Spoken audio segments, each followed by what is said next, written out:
नमस्कार दोस्तों, स्वागत है आप सभी का आज की एक और नई वीडियो में। आज यहाँ पर हम कक्षा 6 विषय गणित के पेपर को देखेंगे। इस वीडियो में मैं आपको गणित पेपर के सभी प्रश्नों के बारे में बताऊंगी और साथ में इन सभी प्रश्नों के हल को भी हम वीडियो के माध्यम से देखेंगे। वीडियो को आपको ध्यान से देखना है। अगर आप हमारे चैनल पर नए हैं तो सबसे पहले चैनल को सब्सक्राइब कर दीजिए और साथ में इस वीडियो को लाइक करके अपने सभी दोस्तों के साथ भी शेयर कर दीजिए। तो चलिए बिना किसी देरी के शुरू करते हैं कक्षा 6 विषय गणित का पेपर। राज्य शिक्षा केंद्र मध्य प्रदेश भोपाल अर्धवार्षिक मूल्यांकन सत्र 2025-26 विषय गणित कक्षा 6 का पेपर है। यहाँ सबसे पहले आपसे प्रश्न पूछा है, निम्न में से कॉपरेकर स्थिरांक है। आपको ऑप्शन सी पर टिक कर देना है। इसके बाद प्रश्न नंबर 2 है, एक सरल कोण ऋजु कोण की माप होती है। यहाँ पर बच्चों आपको 180 डिग्री पर टिक कर देना है। एक सरल कोण ऋजु कोण की माप 180 डिग्री होती है। इसके बाद प्रश्न नंबर 3 है, निम्नलिखित में विषम और संख्या का सही क्रम है। यहाँ पर विषम सही संख्या का क्रम है ऑप्शन डी 1 3 5 7 9। इसके बाद प्रश्न नंबर 4, एक कक्षा के 10 छात्रों को निम्न मिठाई पसंद है, लड्डू, जलेबी, जलेबी, बर्फी, रसगुल्ला, बर्फी, बर्फी, लड्डू, बर्फी, कलाकंद। तो छात्रा को सबसे ज़्यादा कौन सी मिठाई पसंद है? यहाँ पर हम देखेंगे बर्फी का नाम ज़्यादा बार लिया गया है, तो बच्चों को बर्फी पसंद है। इसके बाद प्रश्न नंबर 5 है, एक आयत का परिमाप ज्ञात करने के लिए हमें दिया गया है। एक आयत का परिमाप ज्ञात करने के लिए हमें उसका क्षेत्रफल और कोई एक भुजा ज्ञात होना चाहिए। इसके बाद रिक्त स्थान की बात करें तो प्रश्न नंबर 6 में आपसे पूछा है, दो बिंदुओं से होकर रेखा खींची जा सकती है। तो दो बिंदुओं से होकर होकर केवल एक ही रेखा खींची जा सकती है। इसके बाद प्रश्न नंबर 7 है, एक समकोण का मान होता है। एक समकोण का मान सदैव 90 डिग्री होता है। प्रश्न नंबर 8 है, सबसे छोटी पूर्ण संख्या है। सबसे छोटी पूर्ण संख्या आपको यहाँ बच्चों आपको शून्य कर देना है। सबसे छोटी पूर्ण संख्या संख्या शून्य है। प्रश्न नंबर 9 आपसे पूछा है, आंकड़ों का चिन्हों का प्रयोग कर सारणी के रूप में व्यक्त किया जा सकता है। आपको यहाँ पर लिखना है मिलान चिन्ह। यहाँ आपको लिखना है मिलान चिन्ह या फिर आप यहाँ पर टेली चिन्ह भी लिख सकते हैं। इसके बाद प्रश्न नंबर 10 है, आयत एक विशेष प्रकार का है। तो यहाँ पर आपको चतुर्भुज लिख देना है, समचतुर्भुज, या फिर यहाँ पर आप चतुर्भुज भी लिख सकते हैं। अब इसके बाद अति लघु उत्तरीय प्रश्न यहाँ पर आपसे पूछे गए हैं। प्रश्न नंबर 11 है, 5 10 20 40 और 80 पैटर्न का नियम पहचान कर लिखिए।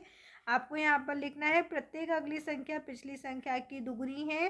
प्रश्न नंबर 12 है, शीतल ने एक कागज पर दो बिंदु अंकित किए हैं, वहां उन दोनों बिंदुओं से गुजरती हुई कितनी रेखा बना सकती है? तो वहाँ दो बिंदुओं से केवल एक ही रेखा इस प्रकार से बना सकती है।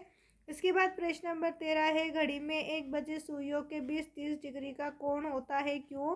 तो यहाँ पर हम लिखेंगे एक घड़ी 360 डिग्री का पूरा वृत्त होती है और उसमें 12 घंटे होते हैं, इसलिए हर घंटे के निशान के बीच का कोण 30 डिग्री का होता है।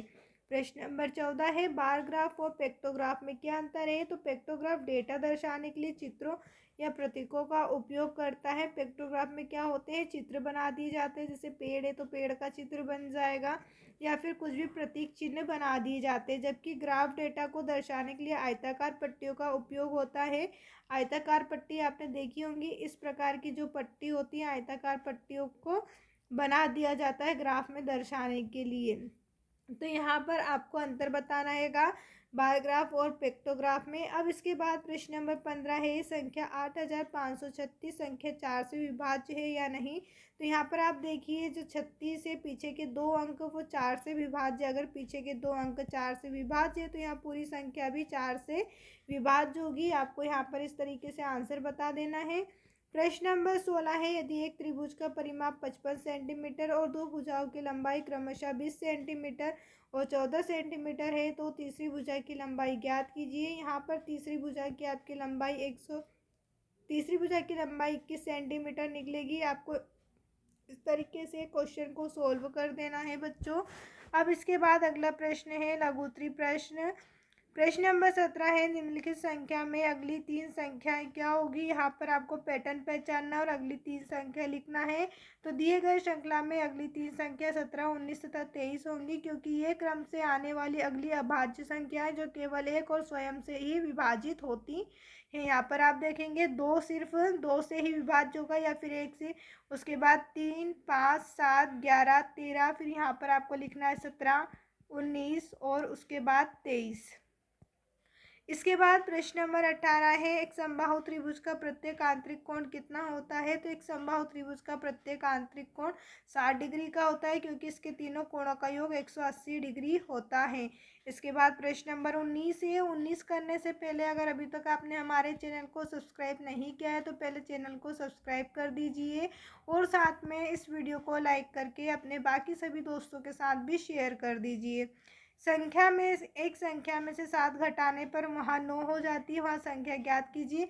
मान लीजिए वो संख्या 1 से है, संख्या 1 से में से 7 घटाने पर 9 प्राप्त होता है। अब आपको इसी समीकरण को यहाँ पर हल करना है, तो इस तरीके से हल कर लेंगे। वहाँ संख्या 16 है। प्रश्न नंबर 20 से 5 छात्रों की ऊंचाई आपको सेंटीमीटर में दी गई है। सबसे अधिक ऊंचाई एवं सबसे कम ऊंचाई वाले छात्रों का अंतर ज्ञात कीजिए। सबसे अधिक ऊंचाई 170 है, 170 आपको लिख लेना है। सबसे कम ऊंचाई 150 है, 150। अंतर हमसे बोला गया है, अंतर का मतलब होता है माइनस, यहाँ पर हम माइनस करेंगे, आंसर आपको 20 मिलेगा। लेकिन आपको यहाँ इस तरीके से नहीं करना है, सवाल मैंने यहाँ पर जो लिखा हुआ है इस तरीके से आपको कर बताना है। ये सिर्फ मैंने आपको समझाया है, एक्सप्लेन करा है। इसके बाद प्रश्न नंबर 21 से 15, 20 और 24 का सबसे छोटा सार्वगुणज ज्ञात कीजिए। तो यहाँ पर हम सभी का वो एलसीएम निकाल लेंगे, 120 उत्तर आएगा। अतः 15, 20 और 24 का सबसे छोटा सार्वगुणज है 120 है। इस प्रकार आपको इस प्रश्न को हल कर लेना है।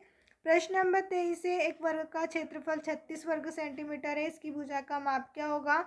वर्ग का क्षेत्रफल होता है भुजा स्क्वायर, हमें क्षेत्रफल 36 दिया हुआ, हम 36 रखेंगे, भुजा स्क्वायर रहेगा।